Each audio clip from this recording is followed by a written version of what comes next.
Hi friends, ಮಂಗಳ cooking ಚಾನಲ್ಗೆ ಸ್ವಾಗತ. ನಾನೀಗ ಮುಲ್ಲಂಗಿ ಗಡ್ಡೆಯಿಂದ ಯಾವ ಥರ ಮುಲ್ಲಂಗಿ ತುರಿ ಮಾಡೋದಂತ ತೋರಿಸ್ತಾ ಇದ್ದೀನಿ.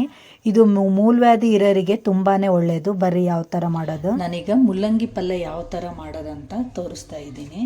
ಫಸ್ಟಿಗೆ ಈ ಥರ ಮುಲ್ಲಂಗಿನ ನೀಟಾಗಿ ಎರ್ಜಿಕೊಂಡು ಇಟ್ಕೊಂಡ್ಬಿಡ್ರಿ. ಇದು ನಿಮಗೆ ಜಾಸ್ತಿ ನೀರು ಅನಿಸಿದ್ರೆ ಸ್ವಲ್ಪ ಹಿಂಡ್ಕೊಳ್ರಿ, ಸ್ವಲ್ಪನೇ ಹಿಂಡ್ರಿ, ಭಾಳ ಹಿಂಡ್ಕೊಬೇಡ್ರಿ.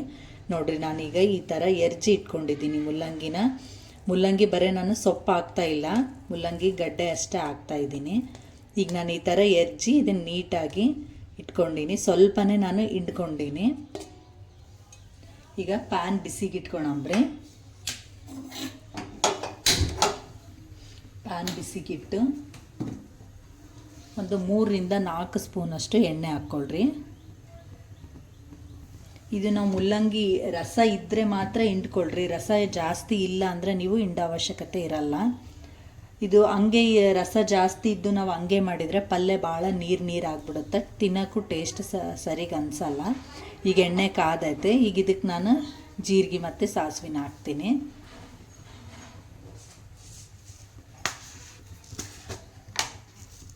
ಸ್ವಲ್ಪ ಜೀರಿಗೆ ಸಾಸಿವೆ, ಇದು ಸ್ವಲ್ಪ ಚಟಪಟ ಅಂದ್ಲಿ ಕರಿಬೇವು ಹಾಕೊಂಡ್ರಿ.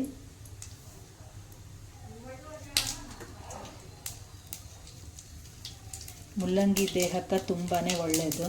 ಮೂಲವ್ಯಾಧಿ ಇರ್ತಕ್ಕಂಥವ್ರು ಈ ಥರ ಮುಲ್ಲಂಗಿನ ಎರ್ಜಿ ಮೊಸರು ಹಾಕ್ಕೊಂಡು ತಿಂದರೆ ಮೂಲವ್ಯಾಧಿ ಬೇಗನೆ ಕಡಿಮೆ ಆಗುತ್ತೆ. ಈಗ ಕರಿಬೇವು ಹಾಕ್ತೀನಿ. ಈಗ ನಾನು 2 ಮುಲ್ಲಂಗಿ ಗಡ್ಡೆಗೆ ನಾನೊಂದು 4ರಷ್ಟು ಹಸಿಮೆಣಸಿನ್ಕಾಯಿ ಹೆಚ್ಚಿಟ್ಕೊಂಡಿದ್ದೀನಿ.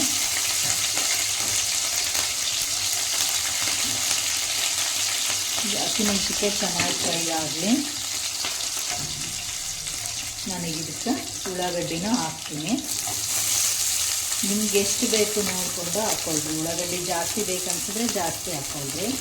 ನಾನೀಗೊಂದು 2ರಷ್ಟು ಉಳ್ಳಾಗಡ್ಡಿ ಹೆಚ್ಚಿಟ್ಕೊಂಡಿದ್ದೆ. ಇದು ನಾವು ಎರ್ಜಿರ್ತಕ್ಕಂಥ ಮುಲ್ಲಂಗಿಗೆ ಈ ಥರ ಸ್ವಲ್ಪ ಉದ್ದ ಉಳ್ಳಾಗಡ್ಡಿ ಹೆಚ್ಕೊಂಡ್ರೆ ಪಲ್ಯ ಚೆನ್ನಾಗಿ ಅನಿಸುತ್ತೆ. ಇದು ಚೆನ್ನಾಗಿ ಫ್ರೈ ಆಗಲಿ. ಇದೇನು ಜಾಸ್ತಿ ಗೋಲ್ಡನ್ ಬ್ರೌನ್ ಆಗೋ ಅವಶ್ಯಕತೆ ಏನಿಲ್ಲ, ಯಾಕಂದರೆ ಮುಲ್ಲಂಗಿನೂ ಫ್ರೈ ಆಗಬೇಕಲ್ಲ, ಅದ್ರ ಜೊತೆಗೆ ಇದನ್ನು ಚೆನ್ನಾಗಿ ಫ್ರೈ ಆಗುತ್ತಾ. ಈಗ ಸಾಕು. ಈಗ ಇಷ್ಟಕ್ಕೆ ನಾನು ಮುಲ್ಲಂಗಿನ ಹಾಕ್ತೀನಿ. ನಾವು ಇದನ್ನು ಸಲಾಡ್ ಟೈಪನ್ನು ಮಾಡಿಕೊಂಡು ತಿನ್ಬೋದು, ಅದನ್ನು ಚೆನ್ನಾಗಿರುತ್ತೆ.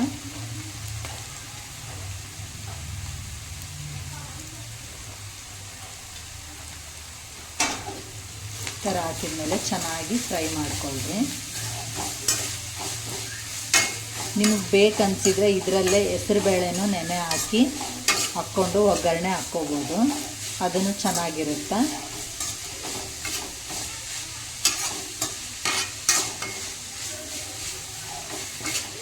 ಈ ಥರ ಚೆನ್ನಾಗಿ ಫ್ರೈ ಮಾಡ್ಕೊಳ್ರಿ ಇದನ್ನು. ಇದು ಹಸಿ ವಾಸನೆ ಹೋಗೋ ತನಕ ಚೆನ್ನಾಗಿ ಫ್ರೈ ಮಾಡ್ಕೋಬೇಕು. ಇದೊಂದು 5ರಿಂದ 10 ನಿಮಿಷ ತನಕ ಚೆನ್ನಾಗಿ ಫ್ರೈ ಆಗಬೇಕು. ಅಲ್ಲಿ ತನಕ ಸ್ವಲ್ಪ ಗ್ಯಾಸ್ ಸ್ಲಿಮ್ಮಲ್ಲಿಟ್ಟು ಹಾಗೆ ತಿರುವ್ಕೊತಾನೆ ಇರ್ರಿ. 5 ನಿಮಿಷಕ್ಕೊಮ್ಮೆ, ಹಂಗೆ 1 ನಿಮಿಷಕ್ಕೊಮ್ಮೆ ಬಿಟ್ಟು ತಿರುಗ್ತಾನೆ ಇರ್ರಿ. ಇದು ಚೆನ್ನಾಗಿ ಒಂದು 5 ನಿಮಿಷ ಫ್ರೈ ಆಗಲಿ. ಈಗ ಹಿಂಗೆ 1 ನಿಮಿಷಕ್ಕೊಮ್ಮೆ ಹಿಂಗೆ ತಿರುಗ್ಕೊಳ್ತಾ ಇರ್ರಿ. ಈಗ ಇದು ಇನ್ನೂ ನೀರು ಬಿಡುತ್ತೆ. ಇದರಲ್ಲಿ ನಾವು ಜಾಸ್ತಿ ರಸ ತೆಗ್ದಿರಲ್ಲ, ಇನ್ನೂ ರಸ ಇರುತ್ತೆ, ಅದಕ್ಕಂತ ಇದು ಇನ್ನೂ ನೀರು ಬಿಡುತ್ತಾ. ನೀವು ಇಷ್ಟೇ ಇದನ್ನು ಮಾಡಿ ಸ್ವಲ್ಪ ಮುಚ್ಚಿಡ್ರಿ. ನಾವೀಗ ತೆಗೆದು ನೋಡೋಣ್ರಿ.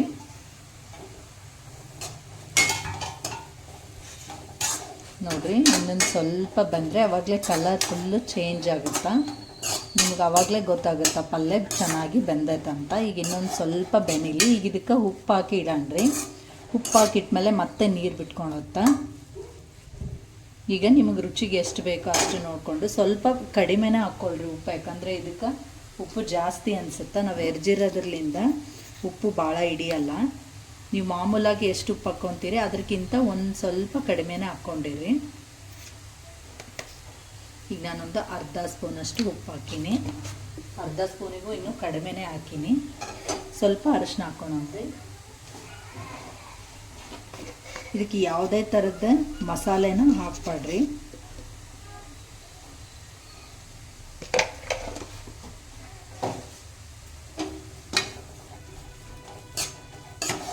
ಈ ಥರ ನೀಟಾಗಿ ಕಲಿಸ್ಕೊಂಡು ಮತ್ತೆ ಮುಚ್ಚಿಡ್ರಿ. ಇನ್ನೊಂದು ಸ್ವಲ್ಪ ಚೆನ್ನಾಗಿ ಕುದಿಯುತ್ತಾ ಆಮೇಲೆ ನೀವು 1 ನಿಮಿಷ ಮುಚ್ಚಳ ತೆಗೆದು ನೀವು ಕುದಿಸ್ಕೊಂಡ್ಬಿಟ್ರೆ ಪಲ್ಯ ಚೆನ್ನಾಗಾಗುತ್ತೆ.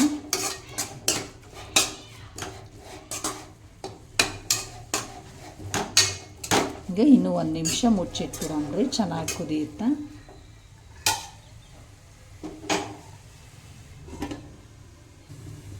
ಈಗ ತೆಗಿಯಣ್ರಿ.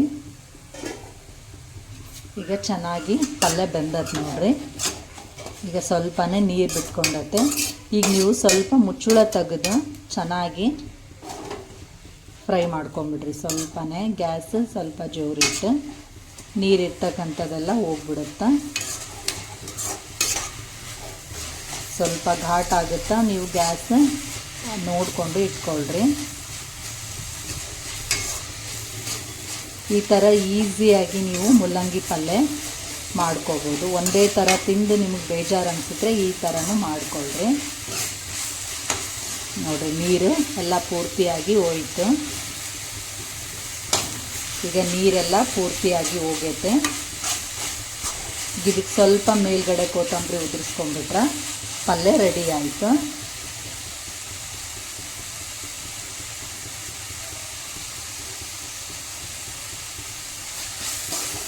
ನೋಡಿರಿ, ಇದೆಲ್ಲ ನೀಟಾಗಿ ನೀರು ಹೋಗುತ್ತೆ. ಈಗ ನಾವು ಇದನ್ನು ಗ್ಯಾಸ್ ಆಫ್ ಮಾಡಿಕೊಂಡು ನೀವು ಇದಕ್ಕೆ ಮೇಲ್ಗಡೆ ಸ್ವಲ್ಪ ಕೊತ್ತಂಬರಿ ಹಾಕ್ಕೊಂಡ್ಬಿಟ್ರೆ ಮುಲ್ಲಂಗಿ ಪಲ್ಯ ಫಾಸ್ಟಾಗಿ ಈಸಿಯಾಗಿ ಮಾಡ್ಬೋದು.